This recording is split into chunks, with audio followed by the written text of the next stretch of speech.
It is said that ministers are here to comfort the afflicted and afflict the comfortable. I say that we are all afflicted and we are all comfortable. So may our time together this morning be a comfort and a confrontation. May we find peace in times of tumult. May we invite tumult into lives of peace. May we find calm in times of restlessness. May we allow restlessness to evolve into action. Let this be the time and place you consider what you've never considered. Let this be the time and place you imagine for yourself something new and unthinkable. May this hour bring dreams of new ways of being in the world. Those are the words of Sharon Wiley, and my own words to add are these. Welcome to the Sunday worship service of First Jefferson Unitarian Universalist Church of Fort Worth, Texas. I'm the Reverend Foerster, welcoming you into our home. Come, let us worship together. Misha?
That was our wonderful pianist, Misha Beresnev. Thank you, Misha. So top down, bottom up, or from the heart expanding. Where does imagination start? Where does it happen? Is it a solo project or a group effort? What do we really know about it? We can't hold it in our hands. We can't see it before our eyes or hear it with our ears. But we can almost taste it in our longing. We can feel it in our guts, breathe it in from the air around us, sense the song rising in our souls. Why don't we try this? Why don't we start with gratitude for what is? Why don't we open the door by forgiving ourselves for not imagining it sooner? Why don't we promise that we will listen to our dreams, listen to one another's dreams? Why don't we resolve to be generous in our thoughts and deeds and courageous in our reckonings, not stingy as if these things are in short supply? And from there, why not release our imagination so that we can be who we are meant to be and we can give support to one another in that goal? Why not celebrate the possibilities? And let us begin our celebration today with our opening hymn, number 203, All Creatures of the Earth and Sky. Our lead singer today is Andy Pierce.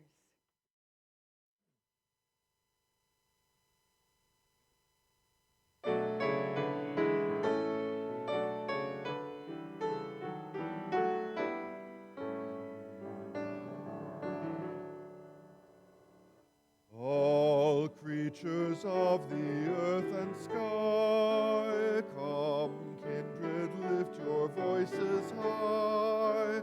Alleluia,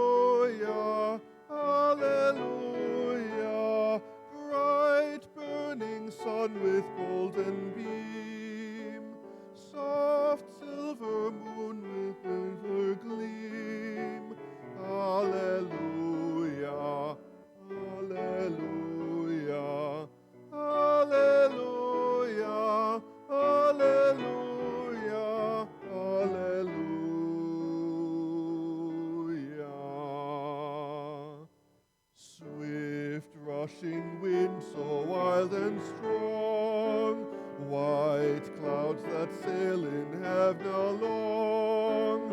Hallelujah, hallelujah, fair rising morning, praise rejoice. High stars of evening find a voice. Hallelujah, hallelujah, hallelujah, hallelujah, hallelujah.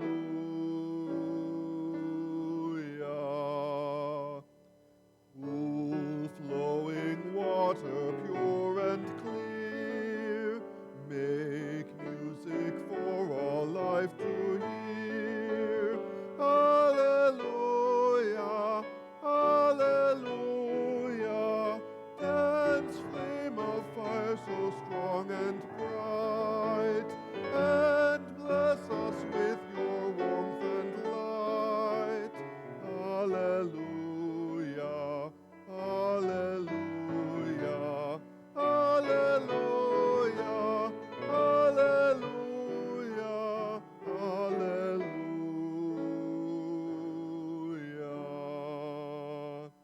Embracing earth new day by day, bring forth your blessings on our way. Hallelujah, hallelujah, all herbs and fruits that richly grow, let them the glory also show. Hallelujah, hallelujah, hallelujah, hallelujah, hallelujah.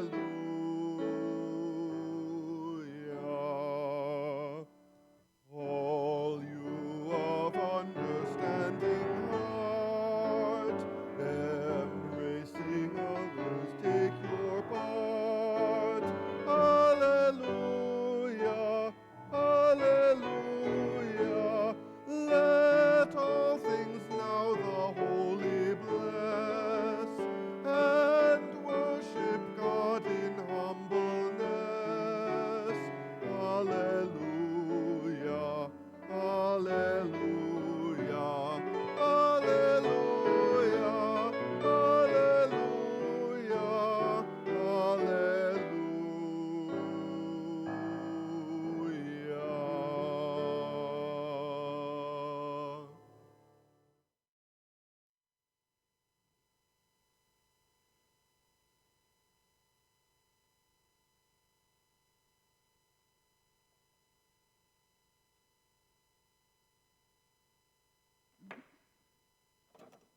Technical difficulties. We light our chalice, this as we do every Sunday morning, to signal our time of being together. In the soft light of this flame, may our lives shimmer anew. May we notice new possibility in those relationships that seem lost. May the turning of the year give birth to a dream. May the emerging light pull a new story into view. May what is give way to what might be. May we believe again in the world we imagine. Since the beginning of the year, we have been celebrating Chalaka, celebrating our 7 principles one by one. This morning, our celebrant is Julia Sexton, chair of the Adult Religious Exploration Committee, and she will be talking about our 8th principle. What? Oh, yes, an 8th principle. It's been proposed at a recent General Assembly, and according to our bylaws, is in the process of being studied and perhaps approved. But in the meantime, the Association of Churches has recommended that individual congregations might try it on. Imagine it exists. Prepare to be astonished. Julia? Happy Chalaka. We are celebrating this uniquely Unitarian Universalist holiday by honoring one of our 7 principles each week. My name is Julia Sexton, and I am the chair of the Adult Religious Exploration Committee. I have chosen principle number 8. Wait, what? Didn't I just say the 7 principles? Yep, there's a new principle, and here's what it says. We, the member congregations of the Unitarian Universalist Association, covenant to affirm and promote journeying towards spiritual wholeness by working to build a diverse, multicultural, beloved community by our actions that accountably dismantle racism and other oppressions in ourselves and in our institutions. Since it's new and it contains a lot, I'm going to go ahead and read it again. We covenant to affirm and promote journeying toward spiritual wholeness by working to build a diverse, multicultural, beloved community by our actions that accountably dismantle racism and other oppressions in ourselves and in our institutions. This principle was conceived and has been under development for over 15 years. It was adopted at the 2019 General Assembly, and the Unitarian Universalist Association is asking congregations to examine it and adopt it individually. I like the way this principle lays out the task, challenging us to begin this work anew, acknowledging that it is a journey, that anti-oppression work is spiritual work, and asks us to hold one another accountable for pursuing the work, both within ourselves and within our spiritual home. It asks for action beyond deep reflection. I think most of us will agree that we hold hidden biases. If we don't actively examine them, seek out their roots, consciously dismantle them, how can we grow? How do we move toward the wholeness we seek? Where is our beloved community? With an eye toward this, the Adult Religious Exploration Committee has committed to working on anti-racism, anti-oppression with a program called Widening the Circle of Concern. This is new or long dormant work for most of us, and it is a journey I, for one, am excited to begin. Though the idea of digging deep is a bit intimidating, I can't think of a better group of folks to undertake it with. I think this kind of exploration as a congregation could go a long way as we seek to find what kind of church we want to be going forward, possibly with a new name. So I encourage you to look for news of Widening the Circle of Concern among other new programs in the newsletter and the weekly emails, and join us as we learn finally how to walk the walk together. Happy Chalika! How do you celebrate being a Unitarian Universalist?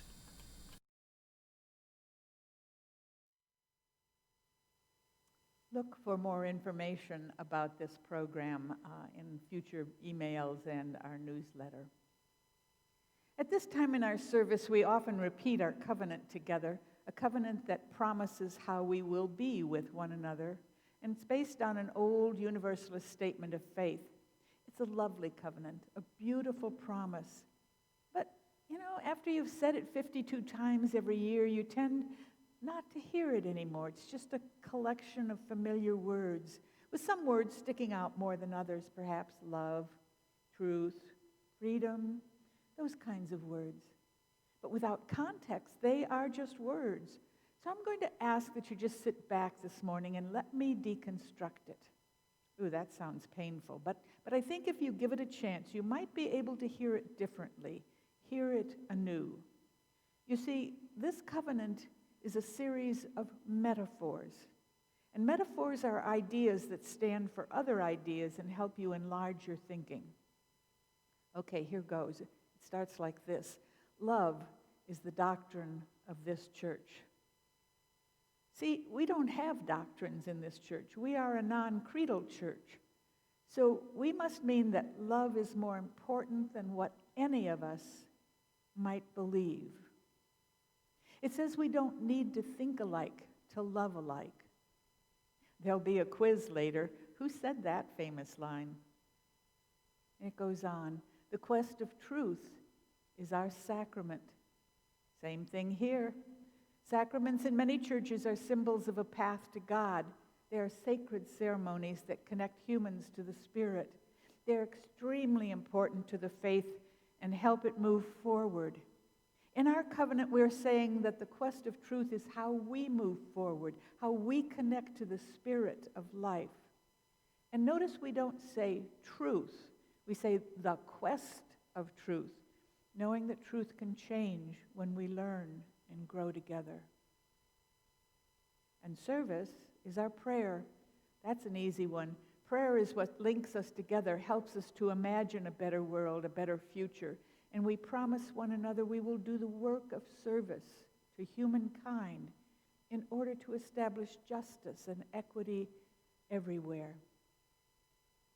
And then it says, to dwell together in peace, to seek knowledge and freedom, to serve others in community, to the end that all souls shall grow into harmony with creation. That's my favorite part. I like the way it flows together. So many grand ideas in one little sentence with action and results, all part of it. Peace, knowledge, freedom, community, such small words for such big ideas. And then the conclusion, to the end that all souls shall grow into harmony with creation. The very, very big idea, so big that each of us can only imagine what it might mean. And that's what we're going to do today. We're going to imagine what we might do, what it might mean that all souls be in harmony with creation. Thus, do we covenant with one another. There, I've already handed you the questions for today's topic. What do you imagine it means when all souls shall grow into harmony with creation? Did you imagine that a topic like imagination would hand us a question this big? I didn't. Not when I was reading over, not until it dropped in my lap when I was reading over the covenant. So let's take a breather before we jump in. Let's listen to a story for all ages, one that might shed a different light on the subject.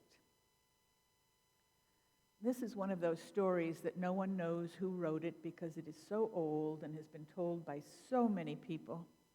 Even some of the words have been changed over the centuries. It's the idea of the story that is important, so I'm going to tell it in my own words. One night, a man who lived in our town dreamed that he saw a treasure buried under a bridge in a far-off city. And when he woke, he knew he was going to spend his life looking for this treasure, finding that buried treasure. He secured a vacation from the place where he worked. He bought an airline ticket to the city he had dreamed about. He packed a small suitcase and a large shovel. And when he arrived, he hired a taxi to drive him around the city, especially around the river that ran through the city where there would be bridges. There were many bridges, and it took a long time until he saw the very bridge that had appeared to him in his dream. He was sure that the treasure was buried under one of its arches. He was sure that within the hour he would find what he was looking for. He paid the cab driver and sent him away. This better be a very good treasure, he thought to himself, because he had already spent lots of money preparing to find it. He stood on the bridge as pedestrians walked around him. He tried not to attract attention to himself as he looked around, deciding where to dig first. But he failed. After all, he was a man standing on a bridge with a suitcase and a large shovel. It would be hard not to notice him. A policeman had seen him and now approached the man, and the man decided that the best thing to do, after all, he was a stranger in a strange city where no one knew him, was to tell the truth and propose that he and the policeman share the hidden treasure. Well, the policeman just burst out laughing. "This is foolishness," he said. "People don't go flying off to dig up buried treasure they only dreamed about. Why, he said, I once had a dream that in a house in a far-off country, a far-off town, and here he named our town, there was a treasure buried under the kitchen floor of a house. And here he spoke the address of the very house that the man lived in. And I didn't go running off to that town to find this dream treasure, did I? Well, the man thought about what the policeman had said, and he apologized. Of course, I was foolish, he said, not revealing that the policeman had dreamed about his house in his town, in our town. He got another taxi, he boarded another plane, and he returned to our town, the very one described by the policeman. He went to bed because all that flying all over the world makes one very tired, but the very next morning, he cut a hole in his kitchen floor, and he began to dig in the soil, he discovered. And there, after many days of digging, he uncovered the treasure he had been dreaming of. The end. What? You're asking me what the treasure was? Well, I don't know. Oh, I do know this. It's one of those stories like the metaphors that makes you think about what treasure you're dreaming of. It's asking, what is right here, or in your own backyard that is worth digging up, digging out? Only you can answer that question. So I'll start answering the question I asked earlier. Albert Einstein once famously said, imagination is more important than knowledge. It's not immediately clear what he meant by that. If it's true, why doesn't our fourth principle speak of a free and responsible search for imagination instead of truth and meaning? So let's ask Mr. Einstein. He added, in fact, I would have been astonished had it turned out otherwise. Imagination more important than knowledge, or knowledge is limited. Whereas imagination embraces the entire world, stimulating progress, giving birth to evolution, it is, strictly speaking, a real factor in scientific research. Well, once he makes his utterance clear, it's hard to forget them, hard to disagree. You see, the scientific method, in order to find the truth in any area, is to imagine an answer to a question or problem, and then set up experiments whose results could prove the imagined response wrong, or right, as the case may be. Think about how our own Unitarian and Universalist faiths evolved from imagining. The Universalists said they couldn't imagine why a loving God would include only a limited few into heaven, a guest list that was already drawn up. Why, they asked, would people be good, be supportive of such a God, if they might suddenly find themselves at the end of an exemplary life, barred from the doors of paradise? They imagined a loving, forgiving God who would welcome all of his children. They imagined a universal salvation and a reformation for those who strayed rather than a punishment. And a new, loving faith was born. The Universalists also imagined a better life for all on earth and founded several utopian societies with varying degrees of success. But one cannot fault them for trying out their imagined paradises on earth. The Unitarians asked why we should listen to interpretations of the Bible, the accepted words of God, rather than read them for ourselves. Nowhere in the Bible was there a teaching about Trinitarianism, they said, and they imagined a faith free of political reconstructions of the word, and thus became known as Unitarians or non-Trinitarians. Or think about Thomas Jefferson, who read the Bible for himself and said, "This is very confusing. There is history mixed in with supposition. There is more than one voice claiming their version of history to be true. There are morality tales accepted as reality, and there are claims of miracles that have no place in a rational mind." And he imagined a clearer story and a study of a great philosopher like Jesus. And he took a sharp blade and a pot of glue to his Bible, removing from his copy all things unsupported by history or possibility. And he created a single timeline where there was much speculation of how and when things happened. And then he said, "There will be found remaining the most sublime and benevolent code of morals which has ever been offered to man. I have performed this operation for my own use by cutting verse by verse out of the printed book and arranging the matter which is evidently his and which is easily distinguishable as diamonds in a dunghill. The result is an octavo of 46 pages of pure and unsophisticated doctrines." Well, did you know this book still exists today under the name the Jeffersonian Bible, though he had imagined it would be called The Life and Morals of Jesus of Nazareth? But faith aside for a moment, and there are those who think that faith claims are all pure imagination, what about the real world, the world we live in now? I've heard that sometimes in the late 1920s, a man who worked at the U.S. Patent Office looked about him, found the world amazing and wonderful, and suggested, why not close the patent office? Everything worth inventing has already been discovered. And that was before the development of television, microwave ovens, computers, cell phones, and the internet, to name a few more recent discoveries. And every one of them was preceded by someone imagining they might be possible. Okay, I think I've managed to convince myself, at least, of the importance of the imagination in areas of faith and secular life. So the next question would be, of what use is it to us today?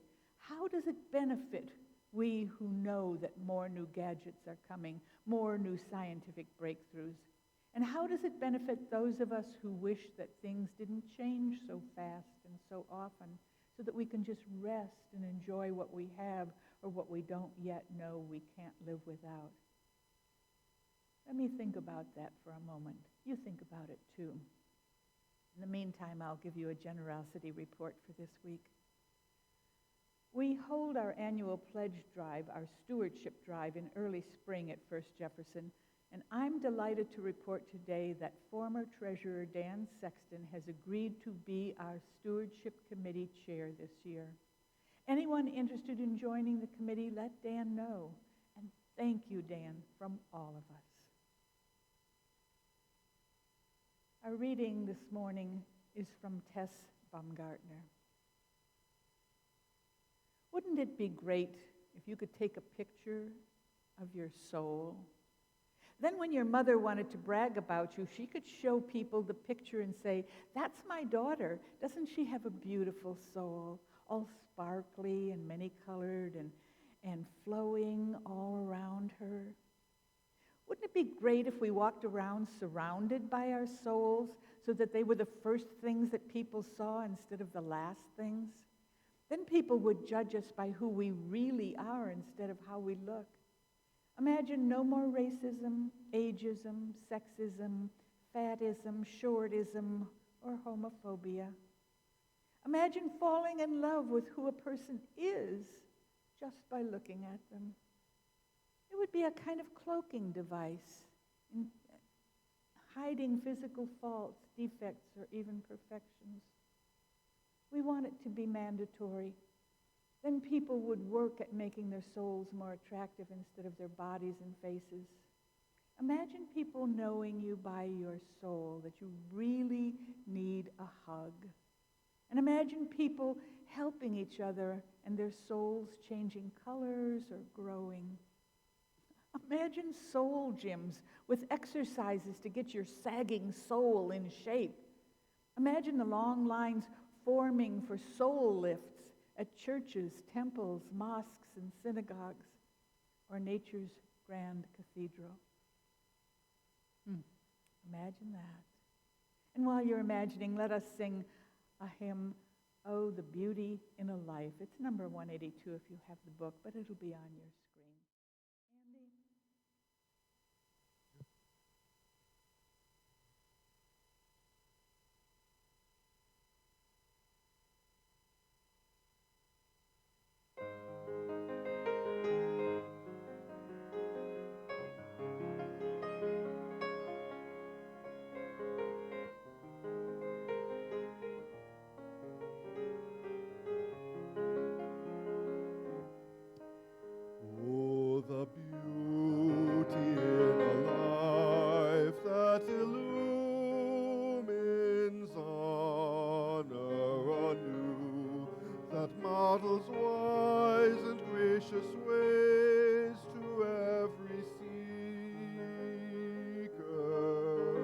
that every day shall serve in joy and do the right.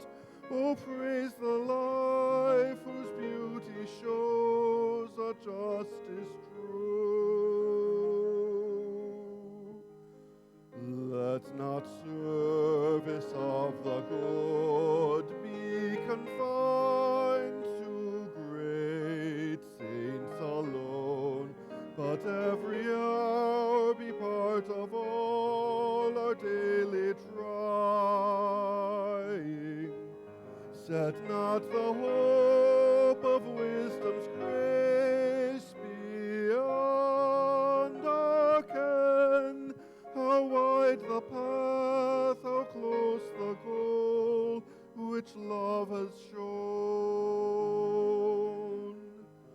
Oh, the beauty of a life that illumines care of the soul, that knows a love that is for self as well as others, that every day embodies praise for every good. This is the faith to which we turn, our God and goal.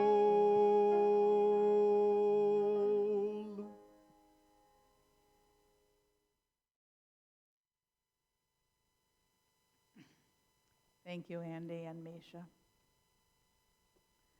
When I was planning this service, working out the details, the questions, the responses, I came across an article that coincidentally showed me a usage of imagination that I hadn't considered before. Or maybe I had, but just didn't recognize it as such. It appeared in an online magazine, Inc., that's I-N-C, and was titled, "The One Brutal Question That Will Make Any Leader Instantly More Effective." Intrigued? I was. And it started out like this. We've all heard about the power of positive thinking, but what about the power of negative thinking? Negative thinking, according to this story, was for people who value excellence over comfort. It then revealed two startling examples of negative imagination. And the first was about Steve Jobs, who claims he stays motivated by reminding himself of his own death every day. Most people try not to imagine just such a scenario. It could lead to depression, right? But not Mr. Jobs. If I were dead, he said, as he envisioned his own non-existence, I could see what I had left undone, and I would say to myself, but I'm alive, and here's what I'm going to do today. The second example in the article was about Dave Gerard, co-founder of Upstart, an online lending marketplace, whose entrepreneurial advice was this: imagine your perfect replacement. Gerard, who is considered to be a striver, admitted that sometimes even he needs to kick himself in the pants once in a while.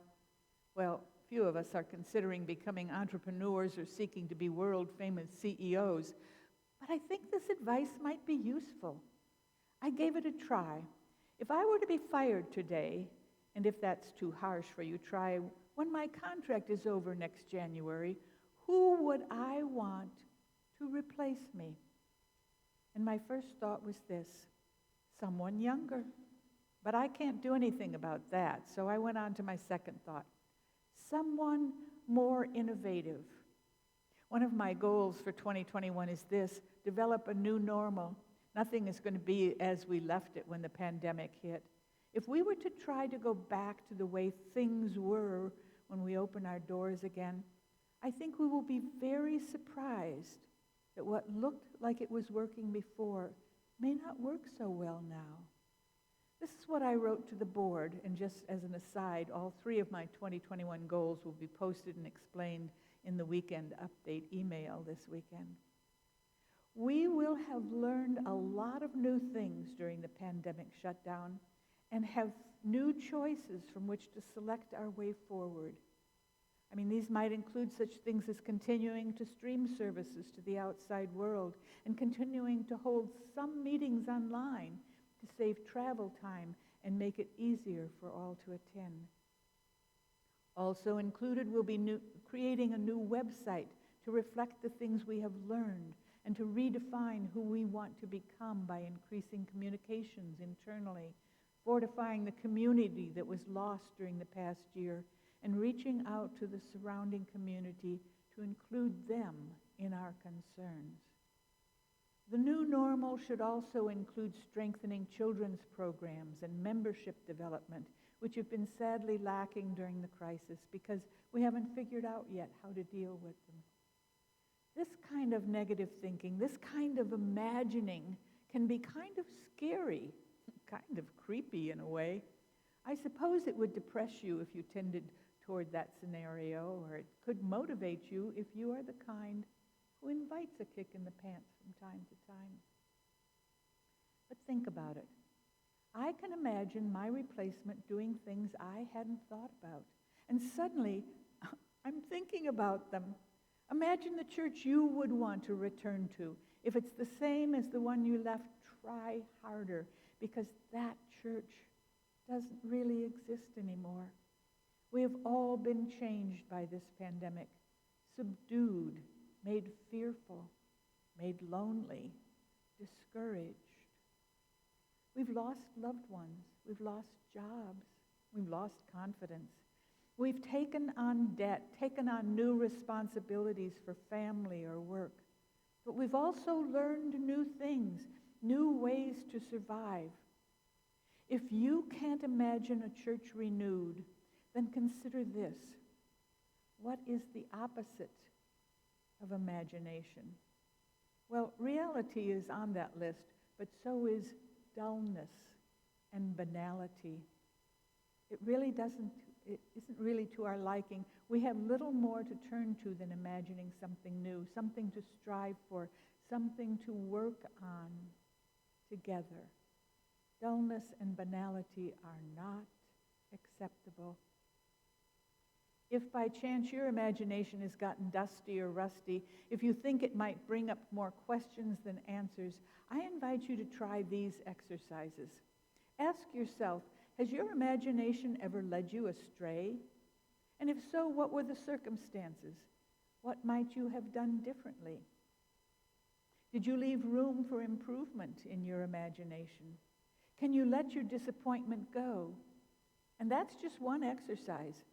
When you've dealt with that one, then ask yourself, have you ever been saved by your imagination? Think back. What led you to choose the career path you laid out for yourself? What led you to move to Dallas-Fort Worth area if you weren't born here? Has your life been better than you imagined? However you answer that question, the advice is then try to do better this time. Okay, enough homework. Relax a minute and think of those you miss in the beloved community that has gone underground until the pandemic is subdued.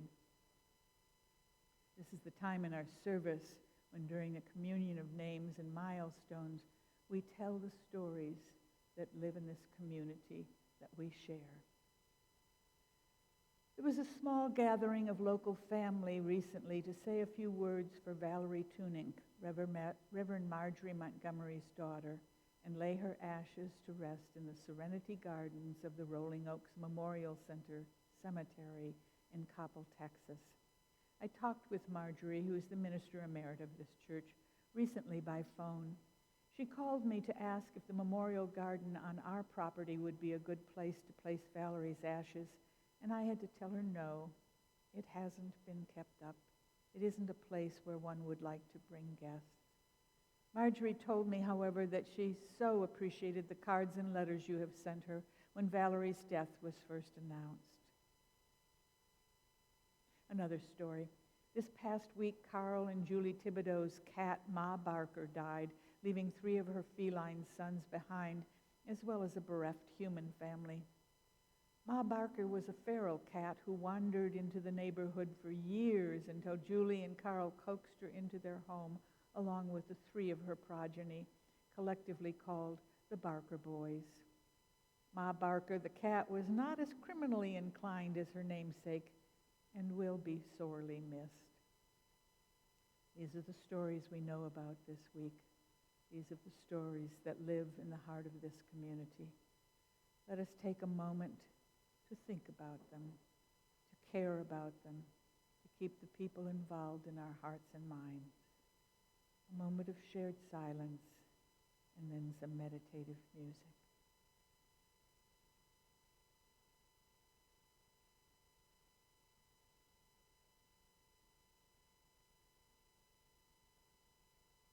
May the love that we imagine be sent to the people in pain and about to people who are celebrating their lives at this time. For to love and live in community is one of the treasures that we share. Misha, may we have some music?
I have been talking about imagination as a faith tool, as a personal tool, and as a tool to change history. What if we used it as a tool to change the future? I mean, not just for ourselves, but for others, for our friends, and our enemies. Whew, there's a thought for the imagination. What if we combined our imaginations to make an even stronger impact on what might be? And what if we have already started? Think about it. This month, the board has created an ad hoc committee to look into an old imagined idea that never attained completion. The name change committee has had its first meeting, I think its second meeting as well, and has come up with a plan to explore, examine, imagine what it would mean to change our name, to change the path of our history, to change who we might become. They've already planned a special mailing that will come out in the next few days, and it includes their plan forward and an opinion piece or two about what a name change would mean, could mean. To resolve this issue that was once simply a question of what if, the very basic kind of use of imagination will require that we all use our imaginations to consider what might be. Combined imaginations can be difficult because they require differing points of view. And these can sometimes lead to digging in, protecting your sense of what should be. How might we listen to these points of view, insert our own, imagine a coalition, a compromise? That is one thing that has begun that will demand that we be a people of faith in the imagination. And you remember what it is you like about this community, why you came in the first place? It was because you felt at home here, right? The definition of home required of you an expansion of your imagination of what that word means. Imagine a home where everyone is heard, is listened to and acknowledged. The future awaits your imagination on this one. And that isn't all we've begun.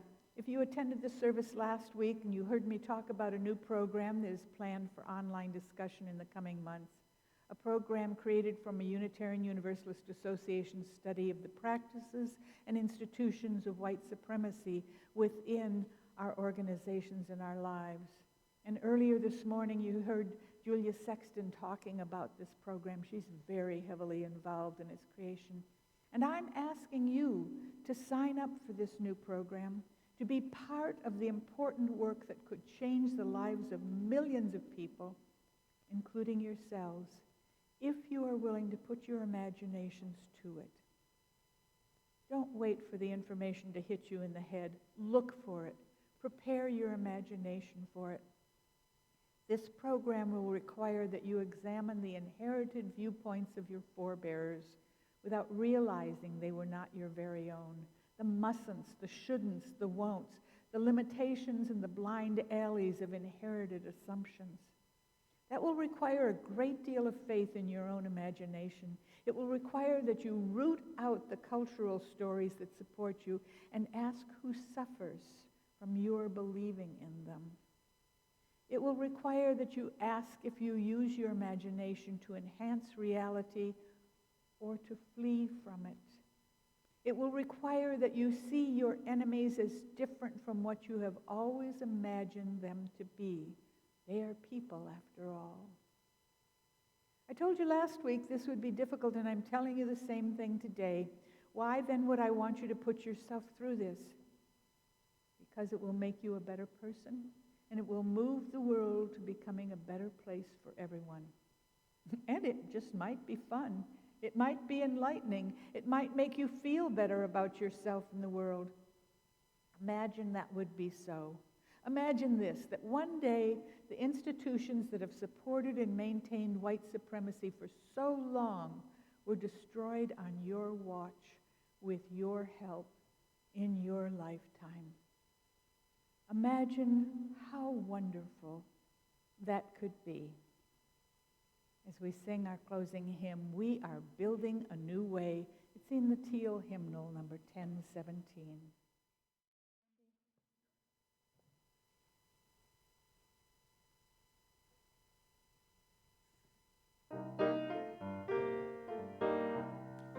We are building a new way. We are building a new way. We are building a new way, feeling stronger every day. We are building a new way. We are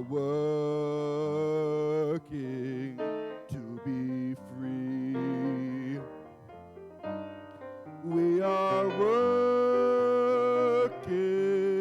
to be free. We are working to be free. Hate and greed and jealousy. We are working to be free. We can feed our every need. We can feed our every need. We can feed our every need. Start with love, that is the seed.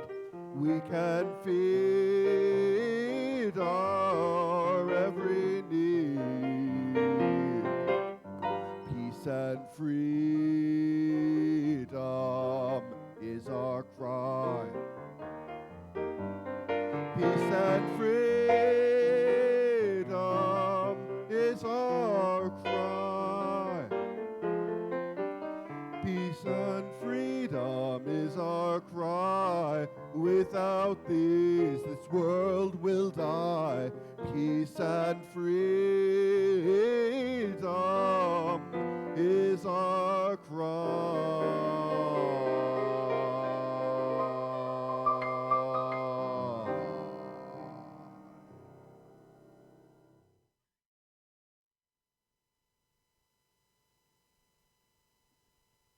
Were you able to sit still throughout that hymn? I wasn't. Well, I told you there would be a test. Who said we need not think alike to love alike? If you said Francis David, you were right. David was a 16th century Unitarian preacher from Transylvania, the founder of the Unitarian Church of Transylvania, and the leading figure of the non-Trinitarian movements during the Protestant Reformation. His reasoned arguments about faith led to King Sigismund of Transylvania to make Unitarianism the state religion. What a faith in imagination that took. As we extinguish our chalice this morning, a chalice that burns as a symbol of the beloved community, let us extend a blessing to Francis David and all the giants on whose shoulders we stand. I have two benedictions today. The first is from Stephen Covey, author of the book The 7 Habits of Highly Effective People. And he said this: live out of your imagination, not your history. And the second is from Robert Fulghum, Unitarian Universalist minister and author of All I Really Need to Know I Learned in Kindergarten, who said, I believe that imagination is stronger than knowledge, that myth is more potent than history, that dreams are more powerful than facts, that hope always triumphs over experience, that laughter is the only cure for grief, and I believe that love is stronger than death. So may it be in all our lives. Misha.